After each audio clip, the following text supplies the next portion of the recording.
तो दिल्लीला आला आणि दिल्लीमध्ये 1694 साली शाहिस्तेखानाचं निधन झालं।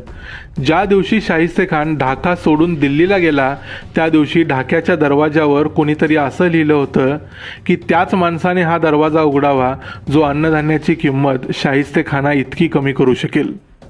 कारण असं म्हणतात की शाहिस्तेखानाच्या काळात एका बांगलादेशी टक्यामध्ये म्हणजेच एका रुपयामध्ये 295 किलो तांदूळ खरेदी करता येत असे।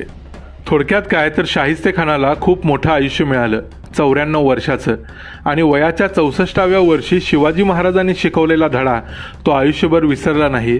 त्याने आपली उरलेली वर्ष लोकांच्या भल्यासाठी खर्ची घातली। ही होती मिर्झा अबू तालिब अर्थात शाहिस्तेखानाची कहाणी। हा व्हिडिओ जर तुम्हाला आवडला असेल तर आम्हाला कमेंट करून सांगा।